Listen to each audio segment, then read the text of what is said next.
وہ جو ہواؤں والا تھا اس کا عمومی طور پر تو مل گیا ہے، لیکن کسی نے بھی نقشہ نہیں دیا ہوا، ذکر کیا ہوا ہے کہ نقشہ بھی ہے، اس کو چھپایا کیوں ہوا ہے؟ میں تب چھیڑوں گا جب وہ نقشہ سامنے ہوگا، جب دکھایا جا سکے۔ یہ پتہ نہیں ہمارے ہاں مضمون نگاری کے ساتھ نقشوں کو بالکل نظر انداز کر دیتے ہیں، جیسے ہم نے بتا دیا شمال مشرق، باقاعدہ رخ بتانے چاہیے ہواؤں کے ایرو کر کے، جس طرح یہاں چارٹ چھپتے ہیں تو وہ نکلوائیں کسی سے، اور یہ نکالتے ہیں کتابوں سے، جو ہمارے علماء اکثر پرانی کتابوں سے، کوئی اس کی تفاسیر کی یا ارض القرآن وغیرہ اس قسم کی کتب سے، ان کے جو حوالے لینے کا انداز ہے بہت کچا ہے۔ انہوں نے آگے بعض مفسرین کا حوالہ دے کر سمجھتے ہیں ہماری ذمہ داری پوری ہو گئی ہے، حالانکہ یہ تاریخی مسئلہ نہیں، یہ جغرافیہ کا مسئلہ ہے، جو ایک زندہ حقیقت ہے جاری و ساری۔ اس پر فلاں مصنف نے یہ کہا تھا اور فلاں نے یہ کہا تھا، بالکل لغو بحث ہے، کوئی تعلق ہی نہیں اس کا۔ جغرافیہ موجود ہے، اس کو دیکھو، اس سے نکالو کہ ہوائیں کہاں سے چلتی ہیں، کس طرف جاتی ہیں، بس اتنا کافی تھا، ٹھیک ہے؟ اس لیے میں اس کو چھوڑوں گا، ابھی تک میں اپنے آپ کو اس قابل نہیں پاتا کہ اس پہ بحث چھیڑ سکوں۔ اور کون سے مسائل تھے جو ابھی زیر بحث آنے والے ہیں؟ ایک نفشت کے متعلق میں نے کہا تھا رات کا مضمون ہے، وہ مل گیا حوالہ۔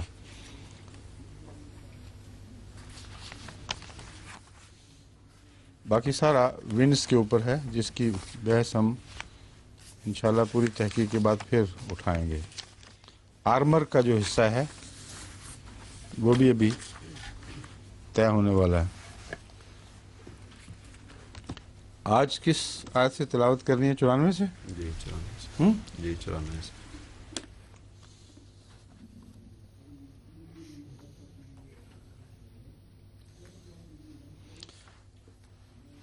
مگر 88 سے چونکہ ترجمہ ہونا ہے 94 تک، اب دوبارہ اب لمبا عرصہ ہو گیا، اس لیے پھر یہیں سے شروع کرنی چاہیے تلاوت۔ ذنون والا؟ جی اچھا۔ اعوذ باللہ من الشیطان الرجیم، بسم اللہ الرحمن الرحیم۔ وَظَنُّونَ إِذ ذَهَبَ مُغَاضِبًا فظن أن لن نقدر عليه فنادى في الظلمات أن لا إله إلا أنت سبحانك إني كنت من الظالمين فاستجبنا له ونجيناه من الغم وكذلك ننجي المؤمنين وَزَكَرِيَّا إِذْ نَادَىٰ رَبَّهُ رَبِّ لَا تَذَرْنِي فَرْدًا وَأَنْتَ خَيْرُ الْوَارِثِينَ فَاسْتَجَبْنَا لَهُ وَوَهَبْنَا لَهُ يَحْيَىٰ وَأَصْلَحْنَا لَهُ زَوْجَهُ إِنَّهُمْ كَانُوا يُسَارِعُونَ فِي الْخَيْرَاتِ وَيَدْعُونَنَا رَغَبًا وَرَهَبًا وَكَانُوا لَنَا خَاشِعِينَ وَالَّتِي أَحْصَنَتْ فَرْجَهَا فَنَفَخْنَا فِيهَا مِن رُّوحِنَا وَجَعَلْنَاهَا وَابْنَهَا آيَةً لِّلْعَالَمِينَ إن هذه أمتكم أمة واحدة وأنا ربكم فاعبدون وتقطعوا أمرهم بينهم كل إلينا راجعون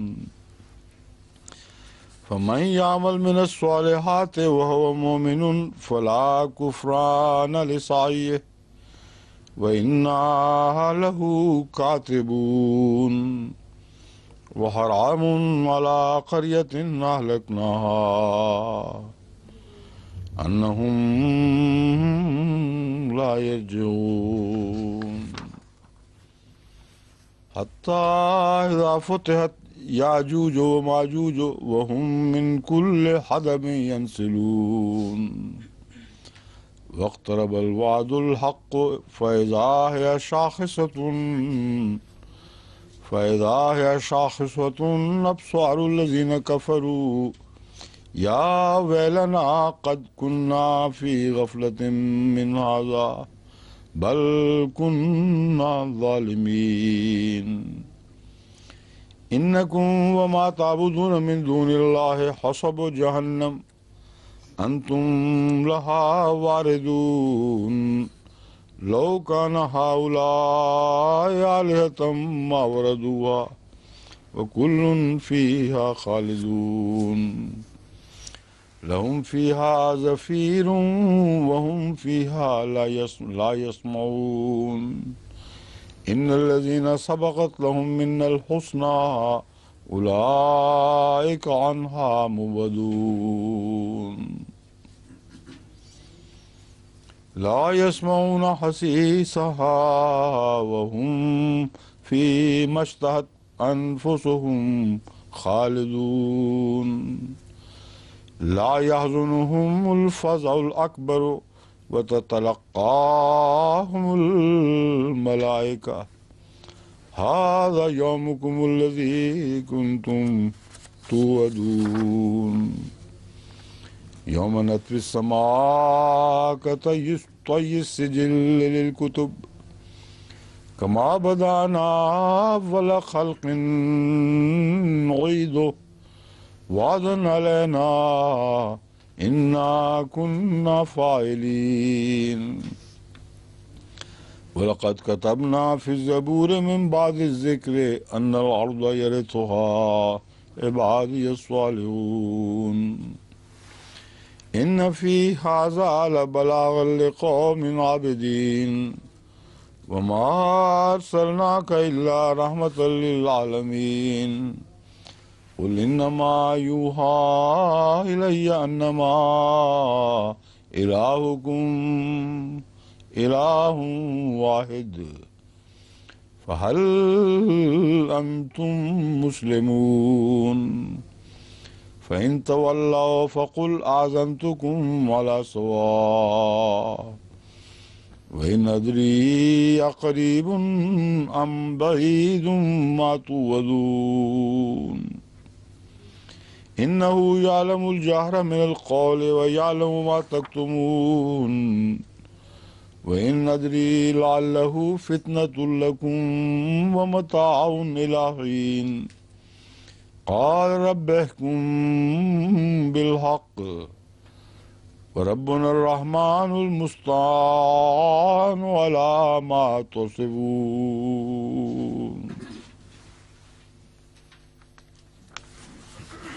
پوری صورت مکمل ہو جاتی ہے.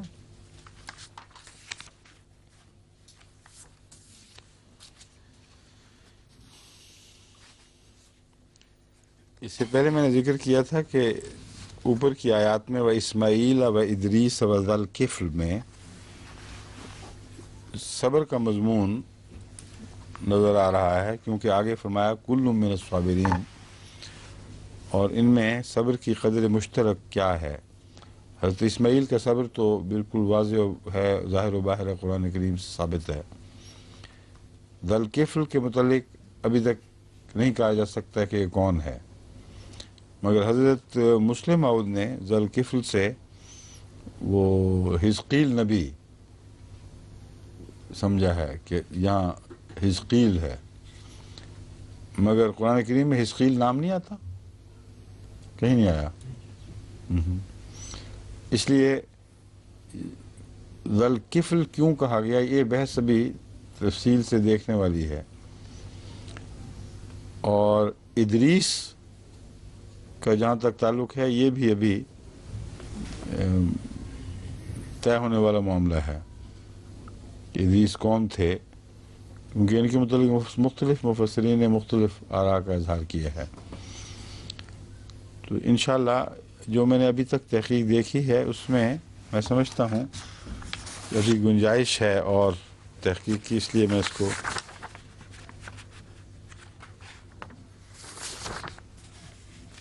یہ کہیں تو آپ کو بتا دیتا ہوں جو کچھ ہو چکا ہے، باقی پھر دیکھ لیں گے۔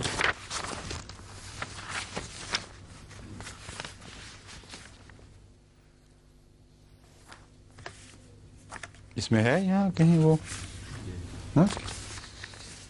نفشت تو ہو گئی نا، داؤد سلیمان یعقومان، یہ تو اس کے نیچے ہے کہیں؟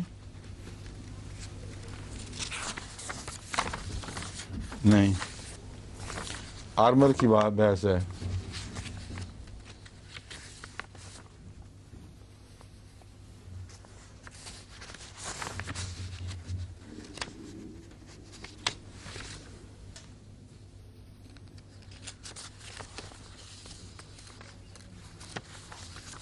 شیطان کی بحث آ گئی ہاں، ان میں ہے کہیں؟ ہاں نیچے ہے، یہ جو سلیمان کی ہواؤں کا ہے۔ اس کے آگے اچھا،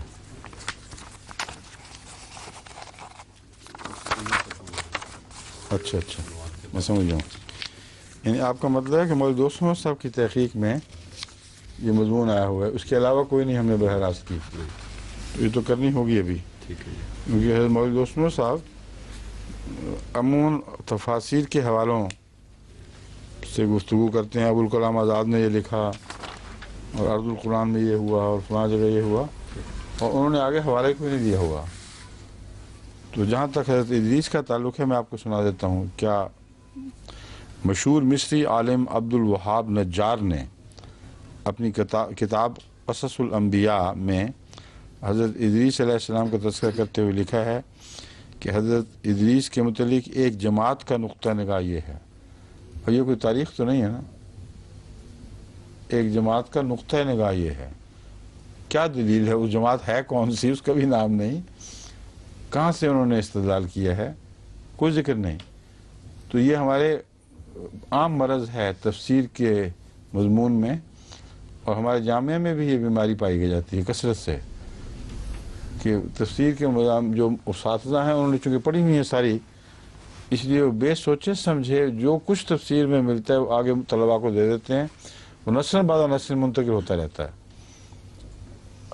جہاں تک قرآن کے مفاہیم کا تعلق ہے، تفسیر میں علماء سے استفادہ بالکل جائز بات ہے، ان کا ذہن کسی طرف چلا گیا، کوئی الجھن دور ہو گئی، لیکن جہاں تاریخ کی بحث ہو اور جغرافیہ کی بحث ہو، وہاں ایک حوالہ دے دیا جائے ارض القرآن کا یا کسی اور تفسیری کتاب کا، بالکل بے تعلق بات ہے۔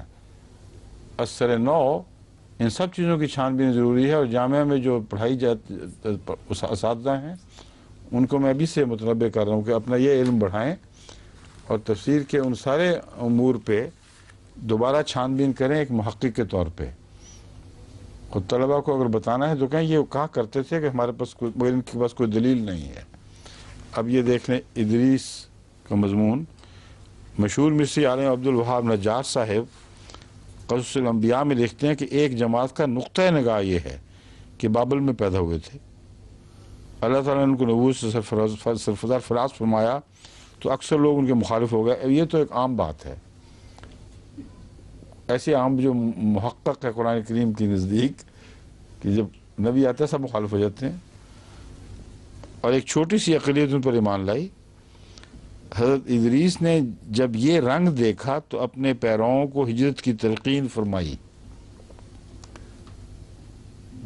یہ رنگ دیکھا، اب اللہ تعالیٰ ہمیشہ ہجرت کی تلقین فرماتا ہے، اور نبی اپنی طرف سے تو کبھی نہیں کہا کرتا۔ کوئی ایک بھی مثال قرآن کریم میں ایسی نہیں کہ نبی نے از خود ہجرت کی ہو، اللہ تعالیٰ فرماتا ہے تو ہجرت کرتا ہے۔ جس نے از خود کی تھی وہ پکڑا گیا، ذنون۔ تو کہتے ہیں ایک چھوٹی ہجرت جو ان کو شاک گزری کہ دجلہ اور فرات جیسا وطن ہم کو کہاں نصیب ہو سکتا ہے، مطلب دجلہ اور فرات میں تھے، وہاں سے انہوں نے ہجرت کرنی تھی۔ یہ ساری کہانی آئی کہاں سے ہے، یہ سوال ہے۔ بیٹھے ہوئے کو کہانی بنتا چلا جا رہا ہے، اور ایک جماعت کہہ دی تو بس اپنی ذمہ داری ختم۔ حضرت ادریس نے فرمایا، معین حوالے ہیں کہ فرمایا ہے اس پر کہ جب ہم اللہ کے لیے ہجرت کریں گے تو ہمیں اس کا نعم البدل بھی عطا فرمائے گا۔ چنانچہ حضرت ادریس اور ان کی جماعت اپنا وطن چھوڑ کر مصر میں آباد ہو گئی۔ قصص الانبیاء چیک کروانا چاہیے، پتہ کریں یہاں قصص الانبیاء دیکھیں کہ اس نے کوئی حوالہ دیا کسی کا؟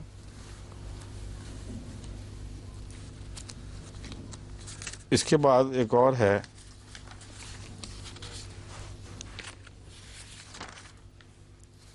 ذو الکفل. اس میں ایک جو مضمون ہے کفل کا وہ دلچسپ ہے. حضرت مسلم موعود نے اپنی تصویر میں حزقیل نبی فرمایا ہے، اور عہد نامہ قدیم کی 26ویں کتاب حزقیل میں ان کے مصائب اور مشکلات کا ذکر بتایا ہے، جس سے پتہ چلتا ہے کہ صبر والوں میں ان کا شمار ہونا چاہیے تھا، ہو سکتا تھا عین اس کے مطابق ہے، کیونکہ ان کو جو کتاب دی گئی اس کا حوالہ ہے حزقیل باب 2 آیت 8 تا 10. کہتے ہیں اس کے آخر پر ہے اس میں اندر باہر لکھا ہوا تھا، اور اس میں نوحہ اور ماتم اور آہ و نالہ مرقوم تھا. تو مطلب یہ چیزیں ان کے مقدر میں آسمان سے اتری ہیں. پھر ہجرت اور بے بسی کا ذکر کرتے ہوئے یہ آیت ہے، اور خداوند کا کلام مجھ پر نازل ہوا کہ اے آدم ذات، تو ایک باغی گھرانے کے درمیان رہتا ہے، جن کی آنکھیں ہیں کہ دیکھیں پر وہ دیکھتے نہیں، ان کے کان ہیں کہ سنیں پر وہ سنتے نہیں، کیونکہ وہ باغی خاندان ہیں. اس لیے اے آدم ذات، سفر کا سامان تیار کر، اور دن کو ان کے دیکھتے ہوئے اپنے مکان سے روانہ ہو. تو ان کے سامنے اپنے مکان سے دوسرے مکان کو جا. ممکن ہے کہ وہ سوچیں اگرچہ وہ باغی خاندان ہیں، اور تو دن کو ان کی آنکھوں کے سامنے اپنا سامان باہر نکال، جس طرح نقل مکانی کے لیے سامان نکالتے ہیں، اور شام کو ان کے سامنے ان کی مانند جو اسیر ہو کر نکل جاتے ہیں نکل جا. ان کی آنکھوں کے سامنے دیوار میں سوراخ کر اور اس سوراخ سے سامان نکال. اب یہ سمجھ نہیں آ رہی، یہ حوالہ تو مسلم نے کوٹ کیا، مگر یہ حوالہ اپنی ذات میں متضاد باتیں رکھ رہا ہے. ایک باغی ہیں، ان کے سامنے نکل، جبکہ قرآن کریم ہمیشہ اندھیرے میں اور لوگوں کی غفلت کی حالت میں نکلنے کی تعلیم دیتا ہے. حضرت موسیٰ نے بھی اس وقت ہجرت کی ہے جب لوگ غفلت کی حالت میں تھے. ہر ایک نبی کے متعلق رسول اللہ صلی اللہ علیہ وسلم کی ہجرت بھی اسی طرح ہے. اس میں ایک طرف یہ، دوسری طرف یہ کہ سوراخ کر دیوار میں اور سامان وہاں سے نکال، اور ایک جگہ دن دہاڑے ان کے سامنے نکال. دیکھا آپ نے تضاد مومن صاحب؟ تو دن کو ان کی آنکھوں کے سامنے اپنا سامان باہر نکال.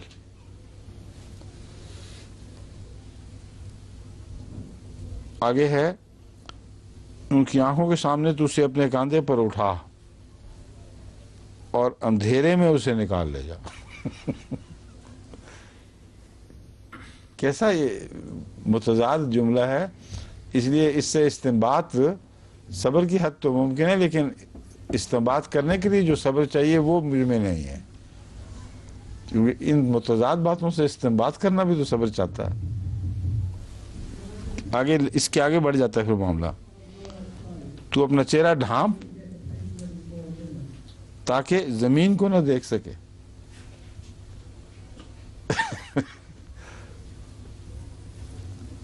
کیونکہ میں نے تجھے بنی اسرائیل کے لیے ایک نشان مقرر کیا ہے. چنانچہ جیسا کہ مجھے حکم ہوا تھا ویسے ہی میں نے کیا. میں نے دن کو اپنا سامان نکالا جیسے نقل مکانی کے لیے نکالتے ہیں، اور شام کو میں نے اپنے ہاتھ سے دیوار میں سوراخ کیا. میں نے اندھیرے میں اسے نکالا اور ان کے دیکھتے ہوئے کاندھوں پر اٹھا لیا. سمجھ گئے کچھ آپ بڑے ہوشیار ان باتوں میں.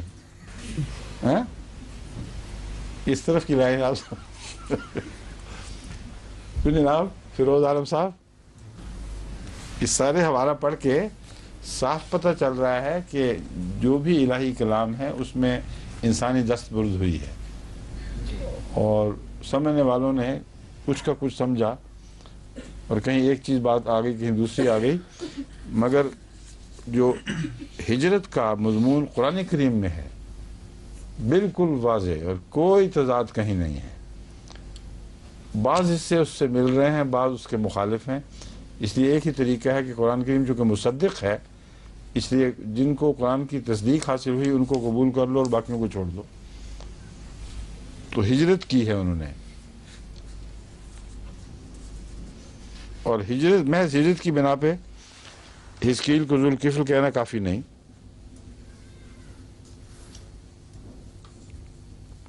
ہاں وہ جو پہلا حصہ ہے جس میں غموں و تکلیفوں کی آزمائش ہے، یہ حضرت ایوب سے ملتا جلتا۔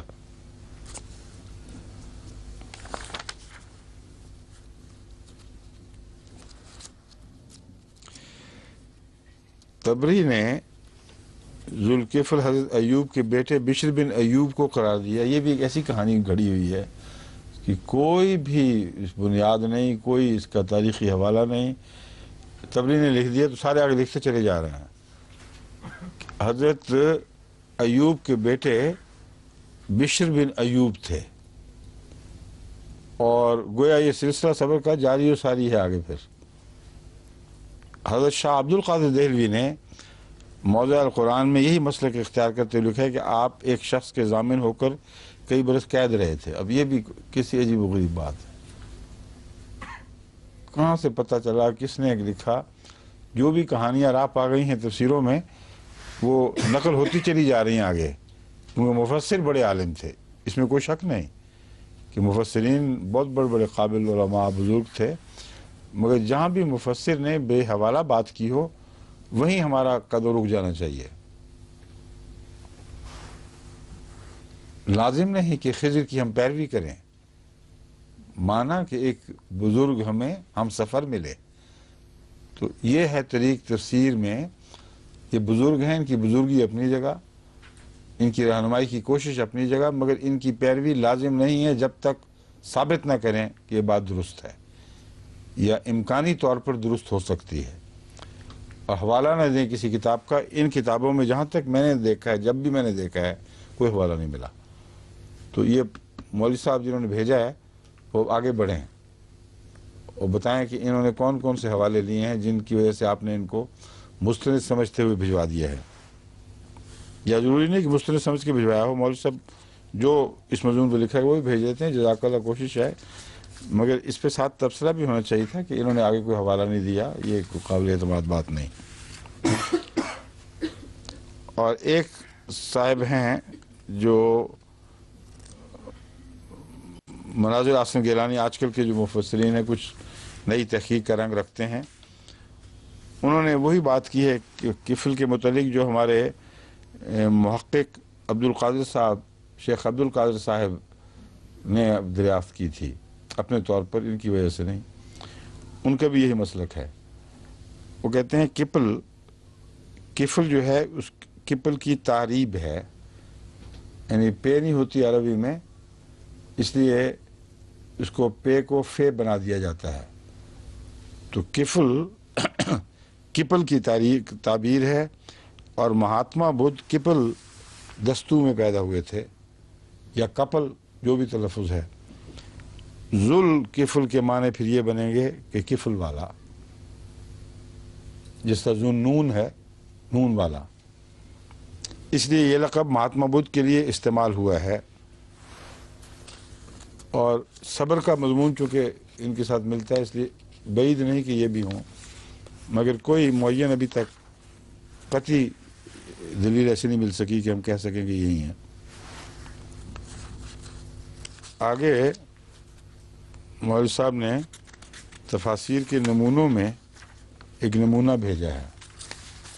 مولوی صاحب کی سینس آف ہیومر چونکہ بہت ہے ماشاءاللہ، اور وہ اپنی تقریروں کو بھی سجاتے ہیں ایسے حوالوں سے، تو انہوں نے کہا کہ تھک نہ گیا ہو تو میں یہ بھی بھیج دوں ایک۔ فرماتے ہیں پیر کرم شاہ صاحب جسٹس شرعی عدالت کی ایک دلچسپ تفسیر، آخر میں تفنن طبع کے لیے پیر کرم شاہ جسٹس شرعی عدالت کی ایک دلچسپ تفسیر پیش ہے۔ وہ کہتے ہیں اب ان انعامات کا ذکر ہو رہا ہے جو آپ کے فرزند سلیمان علیہ السلام پر کیے گئے۔ پہلا انعام یہ ہے کہ ہوا کو آپ کا تابع فرمان کر دیا گیا، آپ کے تخت کو ہوا اپنے کندھوں پر اٹھاتی اور جدھر آپ کی مرضی ہوتی ادھر لے اڑتی. وہ اکیلی ہوا بھاگی پھرتی تھی جہاں. اس کی سرعت رفتار کو دوسری جگہ بیان کیا گیا کہ صبح سے لے کر چاشت کے وقت تک 1 ماہ کی مسافت طے کر لیتی تھی. آپ کے وزراء اور امراء بھی آپ کے ہمراہ ہوتے تھے. دیکھیے سارا قصہ. اپنے شاہی فرائض انجام دینے کے بعد وہ چاشت تک واپس بھی آ جائے کر. کون سے شاہی فرائض وہ دیکھ رہے سلطنت کی نگرانی کرتے ہوں گے نا, جا کے دیکھتے ہوں گے. اپنے شاہی فرائض انجام دینے کے بعد اگر آپ چاہتے تو ہوا آپ کو لے کر عصر کے قریب آپ کے پائے تخت میں پہنچا دیتی تھی. رواہ کیا ہے وہ صباح و شہر غدوها شهر غدوها شهر ورواہ شهر. شہر. یہ اصل میں ہے جس کی وجہ سے وہ کہتے ہیں اگر آپ چاہتے تو عصر کے قریب وہ ہوا جو چاشت تک مڑ جایا کرتی تھی وہ ان کو وہاں پہنچا دیتی تھی. تو گویا 2 ہواؤں کا ذکر یہ اس طرح کر رہے ہیں عمل میں. قرآن کریم کی آیات کو اگر خارجی وساوس سے بلکہ بغیر پڑھا جائے, جو بیرونی وسوسے ڈالنے والے شیطانی خیالات ہیں, اگر ان کو چھوڑ کر پھر پڑھا جائے تو ان کا یہی مفہوم سمجھ آتا ہے. آخر پر ان کو خیال ہے کہ آج کل کے لوگ ہیں پاگل, یہ کوئی اعتراض کریں گے تو میں ان کا بھی منہ توڑ جواب دوں.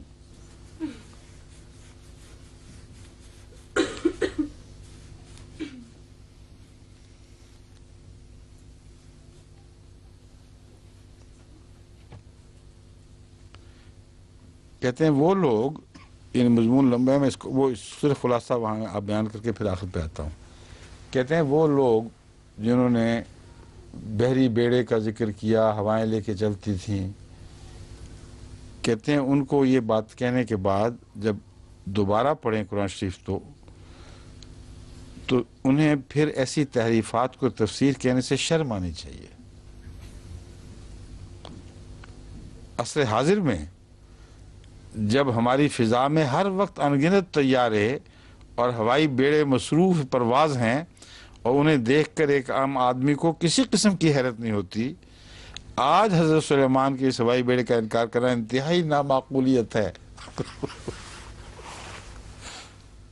یہ جو ہوائی جہاز اڑ رہے ہیں کہتے ہیں یہ وہی چیز ہے, اور وہ ہوا کے قالین بچھا کے ہوا کو بیٹھ جایا کرتے تھے اور اڑتے تھے اسی طرح. کہتے ہیں آج کل کے زمانے میں جو ہوائی جہاز ایجاد ہو چکے ہیں, کس قدر بے وقوفی ہے کہ اس آیت کا وہ ترجمہ کرنے میں لوگوں کو کچھ باک محسوس ہوتا ہے. یہ ہے ہمارے مفسرین عصر حاضر کے. تو مولوی صاحب کا مقصد پورا ہو گیا, کہتے ہیں تفن تباہ کی خاطر. یہ تفن تباہ نہیں تو ٹریجڈی ہے. اصل واقعہ یہ ہے, بہت ہی دردناک حالت ہے جس قوم کے علماء کا یہ حال ہو. وہ قوم بیچاری پتہ نہیں کن دنیاوں میں جا کے بستی ہے. حضرت سلیمان سے ہزاروں سال پہلے لے جاتے ہیں کہ حضرت سلیمان کے زمانے میں تو یہ واقعہ نہیں ہو جو انہوں نے لکھا. اس سے عجیب و غریب جو متھ اور تصورات کی دنیا ہے اس میں پہنچا دیتے ہیں اسلام کو. اچھا اب دیکھیں, وَظَنُّونَ اور نون والا یعنی مچھلی والا. لفظ نون کو مچھلی سے تعبیر کیوں کیا گیا ہے یہ بتائیں. نینوا والا بھی تو ہو سکتا ہے. آپ کی بستی نینوا تھی تو یہ چیک کریں کہ نون کو مچھلی کہنے میں کیا جواز ہے. ذنون اگر ذوالکفل ہے تو پھر ذنون بھی اس سے مشابہ ہوگا. اگر واقعتاً کپل حضرت بدھ کے گاؤں کے نام ہے اور وہ اس گاؤں والے ہیں تو ذنون سے مراد نینوا بستی والا ہو سکتا ہے. مغاضباً میں نے بتا چکا ہوں، اس کا ترجمہ نہیں کر چکا میں پہلے؟ ہو رہا تھا کہ وہ اپنے نفس میں نفس کھولتے ہوئے ایک تکلیف کی حالت میں اپنے آپ سے مکالمہ کرتے ہوئے وہ چل پڑے. فظن ان لن نقدر علیہ، اور اس نے یہ خیال کیا، یہ گمان کیا کہ ہم اس پر قدرت نہیں پا سکیں گے، ہم اس پہ غالب نہیں آئیں گے. یہ کیسے خیال کر سکتا ہے نبی کہ ہم اس پر قدرت نہیں پائیں گے؟ کیوں جی؟ کیا کہتے ہیں مفسرین اس کے متعلق؟ محمد صاحب آپ بتائیں. عمر صاحب. کہ ہم اسے تنگ نہیں کریں گے. نقدر علیہ، قدر علیہ. ہاں قدرہ کے معنوں میں یہ بھی ہو سکتا ہے. اور اس نے یہ گمان کیا کہ ہم اسے تنگ نہیں کریں گے. فنادى في الظلمات لا الہ الا انت سبحانک. جب ہم نے تنگ کیا تو پھر وہ بولا ہیں؟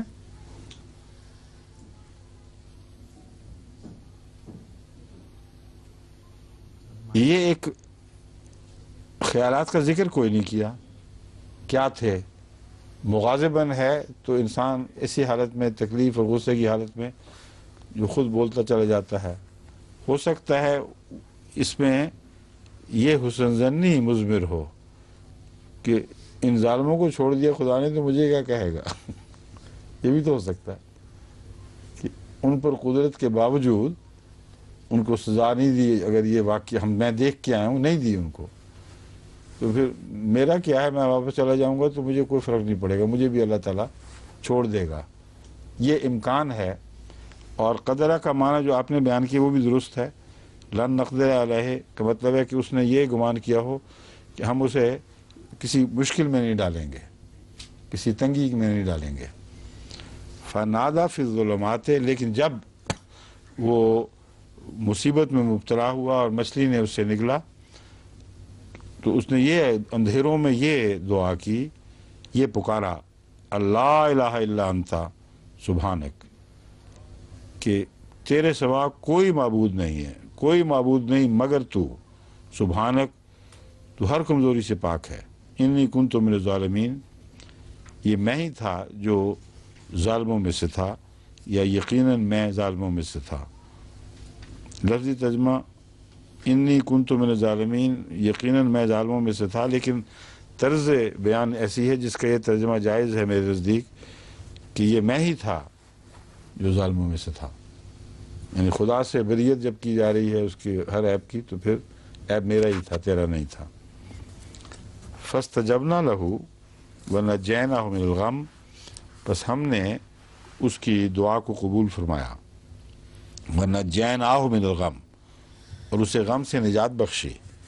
وکذالک ننجی المؤمنین، اور اسی طرح ہم مومنوں کو نجات بخشا کرتے ہیں.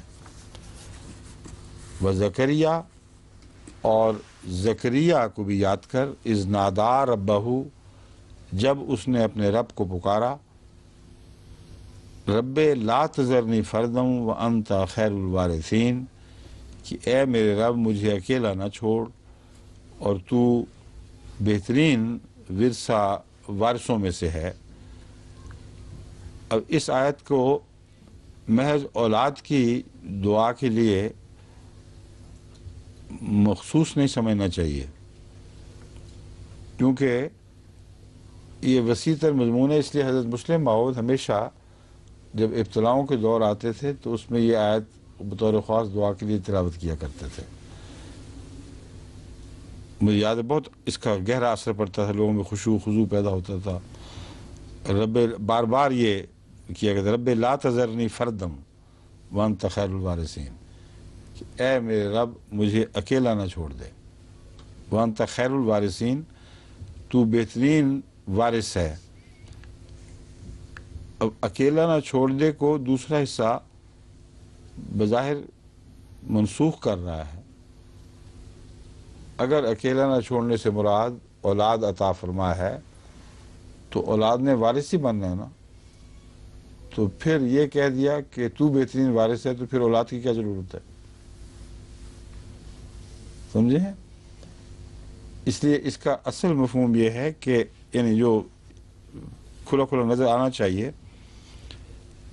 کہ اگرچہ صحیح سب اصل وارث تو ہی ہے، اولادوں نے کیا کرنا ہے؟ تو سب سے زیادہ ہر چیز کا برحق وارث بنتا ہے، ہر چیز تیری طرف ہی لوٹتی ہے، مگر مجھے اپنے اکیلے ہونے کی فکر ہے، اس لیے مجھ پر رحم کرتے ہوئے مجھے عطا کر دے وارث. یعنی تیری اس کی وراثت سے کوئی مجھے بڑا فائدہ نہیں پہنچے گا، اور میرے نزدیک یہ خیال ہی کافی ہے کہ تو وارث بنتا ہے. مگر فردن کے لفظ میں جو دردناکی پائی جاتی ہے، اس کی وجہ سے ایک خیرات مانگی گئی ہے. تو رب لا تذرنی فردن وانت، حالانکہ میں جانتا ہوں کہ تو ہی ہے جو بہترین وارث ہے، مگر میری حالت پر رحم فرما اور اکیلا نہ چھوڑ. فاستجبنا لہ، پس ہم نے اس کی دعا کو قبول فرمایا. ووہبنا لہ یحییٰ، اور اسے یحییٰ عطا فرمایا. واصلحنا لہ زوجہ، اور اس کے لیے اس کی بیوی کی اصلاح کر دی، یعنی بیوی میں جو بھی نقص تھا اسے دور فرما دیا. انہم کانوا یسارعون فی الخیرات، یہ سارے وہ لوگ تھے جو گزرے ہیں. یسارعون فی الخیرات، اچھی باتوں میں وہ جلدی کیا کرتے تھے، تیزی سے آگے بڑھا کرتے تھے. وَيَدْعُونَنَا رَغَبًا وَرَهَبًا، اور وہ ہمیں امید سے بھی اور خوف کی حالت سے بھی پکارا کرتے تھے. اچھی امیدیں لے کر بھی ہمیں پکارتے تھے اور خوف سے بچنے کے لیے بھی ہمیں پکارتے تھے. وَكَانُوا لَنَا خَاشِعِينَ، اور وہ ہمارے سامنے جھکے رہنے والے لوگ تھے، ہمیشہ جھکے رہتے تھے. وَالَّتِي أَحْصَنَتْ فَرْجَهَا فَنَفَخْنَا فِيهَا مِن رُوحِنَا. اب اس میں ترتیب کا جہاں تک تعلق ہے، وہ مضمونی ترتیب یوں بنتی ہے کہ حضرت زکریا بھی بوڑھے اور بظاہر اولاد کی طاقت سے خالی تھے. ان کی بیگم بھی اتنی بوڑھی تھی کہ حضرت زکریا نے ان کا بانجھ کے طور پر ذکر فرمایا، اس میں طاقت ہی نہیں ہے بچہ پیدا کرنے کی. اس کے باوجود اللہ تعالیٰ نے جب پیدا کر دیا تو حضرت مریم کی پیدائش بھی اسی کے ذریعے، بچے کی پیدائش بھی اسی قادر خدا کا فعل ہے. یعنی دو میاں بھی موجود تھے، ان کی اصلاح کی گویا ایسے رنگ میں کہ گویا نئی تخلیق ہوئی ہے. بس اسی قادرانہ تجلی کا ایک مظہر مریم بھی ہیں. آسنت فرجہا فنفخنا فیہا من روحنا، اس نے چونکہ اپنی عصمت کی حفاظت کی تھی، اس لیے ہم نے اس میں اپنی روح پھونکی. عصمت کی حفاظت کی تھی اس لیے روح پھونکی، مطلب یہ ہے کہ وہ اس بات کی اہل تھی کہ اس کا بیٹا آگے معصوم کے طور پر دنیا سے خطاب کرے. عصمت کی حفاظت کرنے کا سے مراد دو تین چیزیں ہیں. ایک تو یہ کہ یہ پیدائش مرد کے ساتھ رفاقت کے نتیجے میں نہیں ہوئی، جو بھی ہوئی ہے معجزانہ ہوئی ہے. اور پہلے چونکہ معجزانہ ولادت کا ذکر چلا ہے، اسی مضمون کو آگے بڑھا دیا گیا ہے. فَنَفَخْنَا فِيهَا مِن رُوحِنَا میں مراد یہ ہے اللہ تعالیٰ جسے چنتا ہے اپنے لیے اس کی عصمت لازم ہے. یہ مراد نہیں لینی چاہیے کہ ہر بچہ جو بے باپ کے پیدا ہو جائے اسے خدا اپنے لیے نبوت کے لیے چن سکتا ہے. مریم کے بیٹے کو چننے کی وجہ یہ ہے کہ اس نے اپنی عصمت کی حفاظت کی تھی، اور وہ بیٹا اس قابل تھا اس لحاظ سے کہ خدا اس کا ہم کلام ہو اور اس کو اپنا نبی بنائے. مشکوک جو کیریکٹرز ہیں ان کے متعلق اللہ تعالیٰ کبھی بھی نبوت کا فیصلہ نہیں فرماتا. کبھی اعلیٰ قبائل سے چنتا ہے جس کا ماضی بالکل بے داغ ہو، جس کے اوپر قوم کو کوئی اعتراض کرنے کی گنجائش ہی نہ ہو، کوئی بہانہ ہاتھ نہ آئے جس کے نتیجے میں وہ انکار کر سکیں. اس لیے یہ مضمون ہے جس کے لیے خدا تعالیٰ نے واضح فرما دیا کہ اگرچہ بظاہر پیدائش ایسے حالات میں تھی جو مبہم سے تھے، مگر اللہ اپنے علم سے گواہی دیتا ہے کہ وہ پاک باز عورت تھی.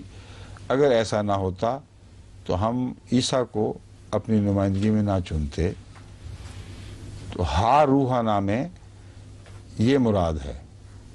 اس کے اندر ہم نے قدوسیت کی روح پھونکی، پاکیزگی کی روح پھونکی، جو آگے بیٹے میں جا کے ڈھل گئی.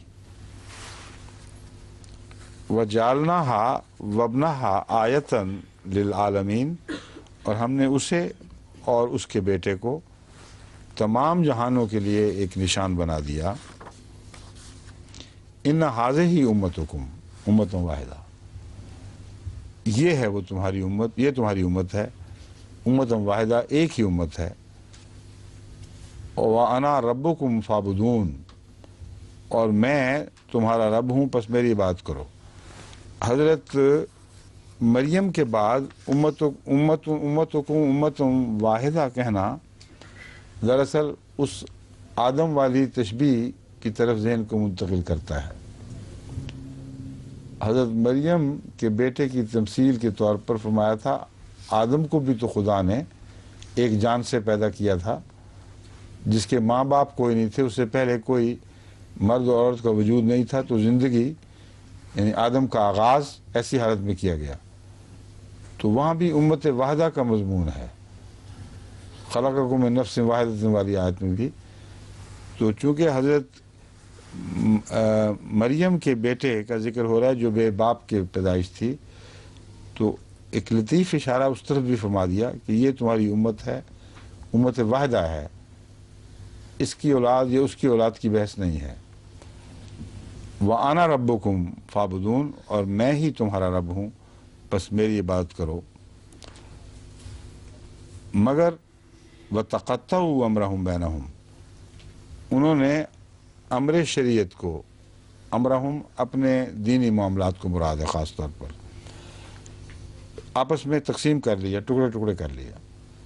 کوئی ایک فرقہ بن گیا، کوئی دوسرا فرقہ بن گیا، اور فرقوں میں بٹ کر انہوں نے ہدایت کو منتشر کر دیا. کلن الینا راجعون، مگر یہ سارے کے سارے ہماری طرف لوٹ کے آنے والے ہیں. اس کا مطلب یہ ہے کہ فیصلے اس دنیا میں نہیں ہوں گے، بلکہ وہ سارے معاملات جس میں لوگ خدا تعالیٰ کے دین سے مجرمانہ سلوک کرتے ہیں وہ ان میں پوچھے جائیں گے، اور قیامت کے دن ان کا وہاں لوٹنا ہے. مَن يَعْمَلْ مِنَ الصَّالِحَاتِ فَهُوَ مُؤْمِنٌ فَلَا كُفْرَانَ لِسَعْيِهِ، بس جو بھی نیک اعمال بجا لائے وَهُوَ مُؤْمِنٌ، اس شرط کے ساتھ کہ خدا پر ایمان رکھتا ہو. عام نیکی جو خدا کے ایمان سے بے تعلق ہو اس کا اجر کوئی نہیں ہے. فَلَا كُفْرَانَ لِسَعْيِهِ، تو اس کی کوشش کی کوئی نہ شکری نہیں کی جائے گی. اللہ تعالیٰ تو عطا کرتا ہے، اس نے شکر کس کا ادا کرنا ہے، مگر یہاں احسان مراد ہے کہ ہر ایسا شخص جس کے سب کچھ ہم نے ہی دیا ہے، اگر وہ نیک اعمال بجا لائے، اچھی باتیں کرے اور ایمان رکھتا ہو اللہ تعالیٰ پر، تو اس کی اس نیکی کی بہت اعلیٰ جزا دی جائے گی، گویا اس نے احسان کیا ہے اور اللہ تعالیٰ اس احسان کا بدلہ دے رہا ہے. وَإِنَّا لَهُ كَاتِبُونَ، اور یقیناً ہم اس کے لیے یہ نیکیاں لکھ رہے ہیں. لکھنے والے ہیں یا لکھ رہے ہیں، دونوں مضمون کاتبون سے نکلتے ہیں. مستقبل بھی مراد ہو سکتی ہے، مگر ہم لکھتے چلے جا رہے ہیں، یہ حال کے معنوں میں ہوگا. وَحَرَامٌ عَلَىٰ قَرْيَةٍ أَهْلَكْنَاهَا، اور حرام ہے کسی بستی پر، أَهْلَكْنَاهَا جس کو ہم نے ہلاک کر دیا. اب اگر اس کا لفظی ترجمہ اسی طرح کریں تو یہ ڈبل نیگیٹو آ جاتا ہے، جو زبان میں ایک رخنہ اور کمزوری سمجھا جاتا ہے. لیکن ڈبل نیگیٹو اگر ہو بھی تو غیر معمولی قوت پیدا کرنے کے لیے بھی چوٹی کے اہل فن ڈبل نیگیٹو کو خود استعمال کرتے ہیں. جو شیکسپیئر جو انگریزی دانی اور انگریزی پر عبور میں ایک ضرب المثل بن گیا ہے، سند بن چکا ہے، وہ بھی جانتے ہوئے کہ ڈبل نیگیٹو جو ہے وہ غلط چیز ہے، وہ ڈبل نیگیٹو استعمال کرتا ہے، مگر جہاں کرتا ہے بڑی شان کے ساتھ غیر معمولی طاقت پیدا ہو جاتی ہے. ڈبل نیگیٹو کی یہ مثال ہے کہ ایک بستی پر یہ حرام ہے جسے ہم نے ہلاک کر دیا، انہم لا یرجعون، کہ وہ نہیں لوٹیں گے. اگر ڈبل نیگیٹو کا مفہوم ظاہر پتہ نہ ہو کسی کو تو ترجمہ یہ بنتا ہے کہ اس کا نہ لوٹنا حرام ہو گیا ہے. یعنی ہر بستی، ہر مرنے والا ضرور اس زمین کی طرف واپس لوٹایا جائے گا. یہ ہے ڈبل نیگیٹو. فائدہ سمجھ رہی ہو؟ مرنے والوں پر یہ حرام ہو گیا ہے کہ وہ زمین پہ واپس نہ آئیں. یہ ظاہری سادہ ترجمہ ہے، مگر میں نے ڈبل نیگیٹو کا مضمون اس لیے آپ کو سمجھایا ہے کہ یہ برعکس مضمون پیدا کرتا ہے جو اس سے ظاہر ہے. یعنی حرام ہے کسی بستی پر، انہم لا یرجعون، وہ چیز کیا حرام ہے؟ جو حرام ہے اس کا نتیجہ یہ نکلے گا کہ انہم لا یرجعون، کہ وہ زمین پہ لوٹ کے واپس نہیں آئیں گے. لوٹنا حرام ہے اور فیصلے کے نتیجے میں یہ ہوگا کہ وہ واپس نہیں لوٹیں گے. یہ ترجمہ بنے گا اس کا. حرام علی قریۃ اہلکناہا، جسے ہم نے ہلاک کر دیا اس پر حرام ہے نئی زندگی. یہ مفہوم اس میں داخل سمجھو. انہم الیہا لا یرجعون، نتیجتاً وہ اس بستی کی طرف واپس لوٹ کے نہیں آئیں گے. تو یہ ہے ڈبل نیگیٹو، مگر اس میں مفہوم وہی ہے جو میں آپ کو بیان کر رہا ہوں کہ ایسی بستی پر جو ہلاک ہو گئی ہو، ہلاکت سے باہر نکلنا حرام ہے، ہلاکت سے برآمد ہو جانا حرام ہے، ان کی ہلاکت دائمی ہے. پس فان انہم لا یرجعون، اس کا نتیجہ یہ ہے کہ چونکہ یہ حرام ہو گئی ہے، ہلاکت سے باہر نکل آنا حرام ہو چکا ہے، اس لیے وہ اس طرف کبھی بھی نہیں لوٹیں گے. تو محض ڈبل نیگیٹو نہیں، بلکہ اگر آپ اس کو غور سے پڑھیں تو شوکت تو ہے اس میں اپنی جگہ ڈبل نیگیٹو کی، لیکن مفہوم میں اہلکنا کے لفظ کے اندر اس کی چابی ہے کہ ہلاکت سے نکلنا حرام ہے.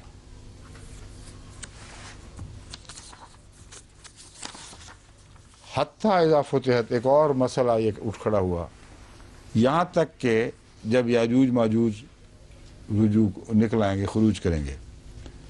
وہم من کل حدب ینسلون، اور وہ ہر بلندی سے دوڑتے چلے آئیں گے. گویا یاجوج ماجوج نکلنے کے بعد یہ حرمت ٹوٹ جائے گی. کیا یاجوج ماجوج کے ظاہر ہو جانے کے بعد مردے پھر جی اٹھا کریں گے؟ یہ بحث اٹھتی ہے. اگر حتیٰ کا عام سادہ یہ معنی لیں کہ وہاں یہاں تک کہ جب یاجوج ماجوج، حتیٰ کا ایک اور معنی ہے، وہ یہ ہے یہاں تک کہ جب یاجوج ماجوج فروغ نکلیں گے اس وقت بھی یہ قانون جاری رہے گا. وہ بڑے بڑے کرتب دکھائیں گے، مگر اس کرتب کی ان کو اجازت نہیں ہوگی کہ وہ مردوں کو زندہ کر سکیں. حتیٰ کہ یاجوج ماجوج کے زمانے میں بھی ایسا نہیں ہوگا. یہ مطلب ہے اس کا، نہ کہ یہ کہ جب یاجوج ماجوج کے زمانہ آئے گا تو پھر سب ہلاک ہوئی بستیاں واپس لوٹ آئیں گی. واقترب الوعد الحق فاذا هي شاخصة ابصار الذين كفروا. وعد الحق، حق وعدے کا وقت قریب آ گیا ہے، سچے وعدے کا وقت قریب آ گیا ہے. فاذا هي شاخصة ابصار الذين كفروا، بس اچانک وہ لوگ جنہوں نے انکار کیا ان کی آنکھیں پھٹی کی پھٹی رہ جائیں گی. یا ویلنا قد کننا فی غفلت من ھذا بل کننا ظالمین، وہ یہ کہیں گے کہ وائے ہم پر، افسوس ہم پر کہ ہم اس سے غافل تھے، یعنی خدا تعالیٰ کے اس وعدے سے غافل تھے، بلکہ اس غفلت کی حالت میں ظلم کیا کرتے تھے۔ تو غفلت کے اوپر مزید ہے یہ بات، بل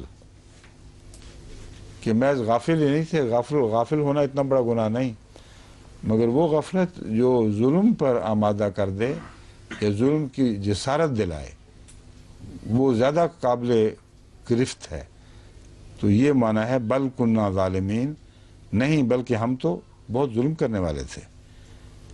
انکم وما تعبدون من دون اللہ حسب جہنم، یقیناً تم اور وہ سب کچھ جس کی تم عبادت کرتے ہو، وما تعبدون، جو کچھ بھی وہ ہے جس کی تم عبادت کرتے ہو اللہ کے سوا، من دون اللہ، حسب جہنم، جہنم کا ایندھن ہے، انتم لہا واردون، تم ضرور اس میں داخل ہونے والے ہو۔ لو کان ہؤلاء آلہۃ ما وردوہا، اگر یہ چیزیں سب کچھ جن کی وہ عبادت کرتے ہیں واقعتاً معبود ہوتی، ما وردوہا، تو جہنم میں داخل نہ ہوتے۔ میں نے آپ سے پہلے بھی سمجھایا تھا کہ ہر جگہ جہاں معبودان باطلہ کا ذکر ہے، وہاں ایک ہی طرح کے سب معبود مراد نہیں ہے سوائے بعض آیات کے۔ اکثر جگہ بعض مخصوص معبودان کا ذکر ہے جو بعض قوموں کے لیے معبود بنے ہوئے تھے، جن کی وہ بطور خاص بعض ستاروں کی یا سورج وغیرہ کی پرستش کیا کرتے تھے۔ بعض جگہ توہمات کا ذکر ہے، فرضی چیزوں کا، بعض جگہ بندوں کی عبادت کا ذکر ہے، اور بعض جگہ بندوں میں سے نیک بندوں کی عبادت کا ذکر ہے۔ تو ان سب کا معاملہ خدا نے الگ الگ لیا ہے اور الگ الگ ان کے اوپر فیصلہ صادر فرمایا ہے۔ یہاں وہ فرضی خدا بھی ہیں اور وہ جھوٹے خدا بھی ہیں جنہوں نے اپنی خدائی قبول کی، وہ جھوٹے خدا بھی ہیں جنہوں نے خود اپنی خدائی کا دعویٰ کیا اور منوانے کی کوشش کی۔ تو کہتے ہیں، اللہ تعالیٰ فرماتا ہے کہ یہ سارے وہ لوگ ہیں یہ جہنم کا ایندھن بنائے جائیں گے، اور اگر وہ ہوتے معبود تو کیسے ممکن تھا کہ وہ جہنم میں داخل ہوتے؟ وَكُلٌّ فِيهَا خَالِدُونَ، اور وہ سب اس میں بہت لمبے عرصہ تک رہیں گے۔ لَهُمْ فِيهَا زَفِيرٌ وَهُمْ فِيهَا لَا يَسْمَعُونَ، اس میں ان کے لیے چیخنا ہوگا اور وہ اس میں سن نہیں سکیں گے، یعنی ایسا شور کہ کان پڑی آواز سنائی نہ دے گی۔ یہ اردو میں محاورہ ہے۔ جب سارے بول رہے ہیں بیک وقت تو کسی کو کچھ نہیں پتہ چلتا سوائے خواتین کے، کیونکہ میں نے دیکھا ہے کہ ایک کمرے میں 5-7 خواتین بیک وقت بول رہی ہوتی ہیں اور بیک وقت سمجھ بھی رہی ہوتی ہیں ایک دوسرے کی بات، یا ظاہر یہ کر رہی ہوتی ہیں کہ سمجھ رہی ہیں، مگر امر واقعہ یہ ہے کہ جہاں چیخو پکار عام ہو جائے وہاں کسی کو کچھ سمجھ نہیں آ رہی ہوتی۔ تو یہ مراد نظر آتی ہے اس سے، لہم فیہا زفیرون، وہ ایسا چیخنا ہوگا ان کے لیے، ہم فیہا لا یسمعون، وہ سن نہیں سکیں گے، سمجھ نہیں آئی یہ ہو کیا رہا ہے، صرف چیخو پکار ہے۔ ان الذین سبقت لہم من الحسنی اولئک عنہا مبعدون، وہ لوگ جن کے لیے پہلے سے ہمارا فیصلہ گزر چکا ہے کہ انہیں اچھا انجام ملے گا، الحسنہ۔ ان الذین سبقت لہم، جن کے لیے الحسنہ پہلے گزر چکی ہے، مراد ہے الحسنہ یعنی اچھے انجام کا فیصلہ پہلے سے ہو چکا ہے۔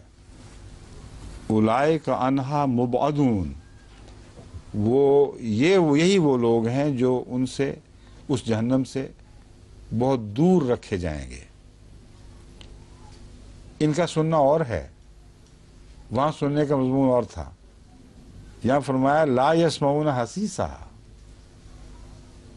وہ اتنی دور ہوں گے کہ ہلکی سی سرسراہٹ کی آواز بھی ان تک نہیں پہنچے گی. شور تو بڑا برپا ہوگا. تو شور اپنی زیادتی کی وجہ سے بھی سنائی نہیں دیتا اور دوری کی وجہ سے بھی سنائی نہیں دیتا، یعنی ہلکا ہو جاتا ہے. لا يسمعون حسیسها وهم فی مشتہت انفسهم خالدون، اور وہ اس میں جس میں وہ چاہیں گے، جس میں انہوں نے چاہا، ہمیشہ رہیں گے. اس کا مطلب ہے کہ ہر شخص کی جنت الگ الگ ہوگی، یا مختلف لوگوں کی جنت الگ الگ ہوگی. اصل جنت تو وہ ہے جو تم چاہتے ہو وہ مل جائے. تو اگر انبیاء کی جنت صرف رضا اللہ ہے تو ان کی جنت کا تصور عام آدمی کر نہیں سکتا. بعض لوگوں کی جنت اور ہوتی ہے، وہ بھی مل جائیں، وہ بھی مل جائیں، آرام کی زندگی، نعمت کی زندگی، مصیبتوں سے چھٹکارا. تو ہر شخص کا جنت کا جو بھی تصور ہے، اعلیٰ تصور، اس کے مطابق اسے عطا کیا جائے گا. کیوں جی، سوال ہے کوئی آپ کا یا ویسے ہی پین ہلا رہی ہیں آپ سے پوچھ رہا ہوں. اچھا،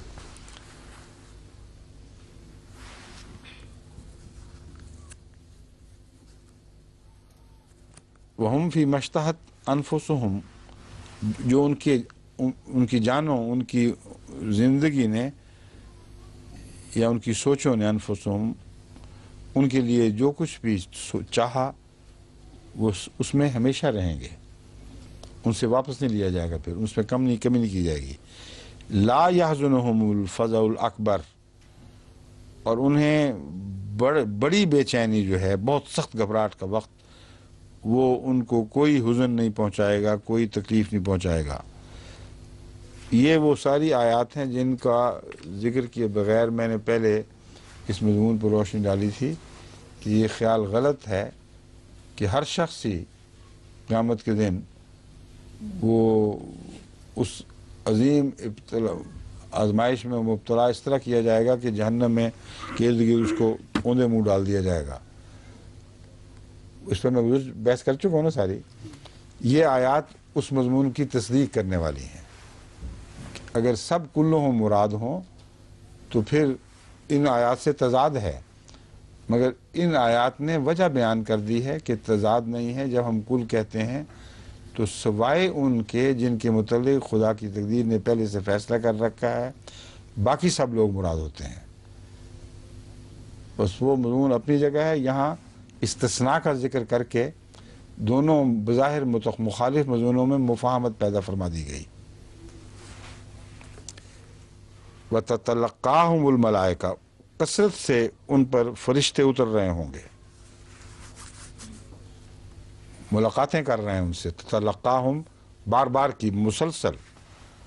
ھذا یومکم الذی کنتم توعدون، یہ ہے وہ تمہارا دن جس کا تم وعدہ دیے گئے تھے. ایک منٹ، ٹھیک ہے. یوم نطوی السماء کطی السجل للکتب، یہ وہ وقت ہوگا جب کہ ہم آسمان کو اس طرح لپیٹ دیں گے جس طرح نوشتوں کا طمار لپیٹا جاتا ہے.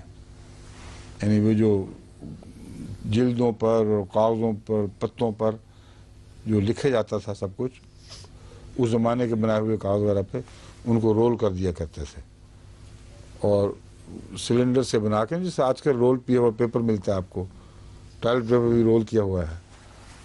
تو فرمایا قطعی سجل للکتب، رجسٹر جن پر یہ لکھا جاتا ہے، جس طرح وہ لپیٹے جاتے ہیں اس طرح ان کو لپیٹ دیا جائے گا، زمین و آسمانوں کو. کما بدانا اول خلق نعیدہ، جس طرح ہم نے پہلی بار تخلیق کی تھی دوبارہ پھر بھی کریں گے. یعنی ہمیشہ کے لیے صف نہیں لپیٹی گئی. یہ وہ مضمون ہے جو اس زمانے سے بے انتہا آگے بڑھا ہوا مضمون ہے، جہاں اس زمانے میں اس کا تصور بھی نہیں ہو سکتا تھا کہ آسمانوں اور زمین کو یوں لپیٹ دیا جائے. للکتب قطعی سجل للکتب، اور مراد فنا ہو. اور جو بلیک ہول میں کائنات ڈوبتی ہے اس کا بین ہی یہی نقشہ ہے جو سائنسدان کھینچتے ہیں کہ وہ پردوں کی صورت میں اترتی ہے. جب کائنات اتر رہی، باقی ارد گرد کی جو ستارے ہیں جو بعض لاکھوں سال کے فاصلے پر ہیں، اور جب بلیک ہول کی طاقت بڑھتی ہے تو ان کو بھی وہ کھینچتے ہیں، تو وہ ڈگمگا جاتے ہیں اپنے دور پر، گرتے ہیں تو جوں اس کے قریب آتے ہیں وہ فلیٹ ہوتے چلے جاتے ہیں غیر معمولی طاقتوں کے دباؤ کی وجہ سے۔ جب اترتے ہیں تو چادر بن کے اترتے ہیں، اور جو چادر ہے وہ بلیک ہول چونکہ گھوم رہا ہے وہ اس کے گرد گھومتے گھومتے غائب ہو جاتی ہے۔ یہ نقشہ ہے آج کل کا جو سب سے زیادہ قوی اور تسلیم شدہ نقشہ، جس کو ہر میتھمیٹکس کے ذریعے ثابت کرتے ہیں۔ یہ قرآن کریم میں لکھا ہوا ہے، اور مراد آخری فنا ہے۔ کسی دنیا کی کتاب میں یہ نقشہ نہیں ہے، جو مرضی چھان بیل کر لو۔ میرا چیلنج ہے کہ زمین کی فنا کا یہ نقشہ، اور پھر فرمایا کہ یہ ختم نہیں ہوگا کچھ، ہم پر فرض ہے کما بدانا اول خلق نعیدہ، جس طرح ہم نے پہلی بار تخلیق کی تھی، یعنی اس ہول کو پھاڑا تھا جس میں سب کچھ بند تھا، ہم اسی طرح تکرار کریں گے اس تخلیق کا۔ وعدن علینا، ہم پر یہ وعدہ ہے، انا کنا فاعلین، ہم کر گزرنے والے ہیں، جو کچھ بھی چاہتے ہیں ہم کر کے دکھاتے ہیں۔ اب وقت ختم ہو گیا، ابھی رکوع باقی ہے نا کچھ، باقی کل انشاءاللہ۔ ٹھیک ہے، السلام علیکم۔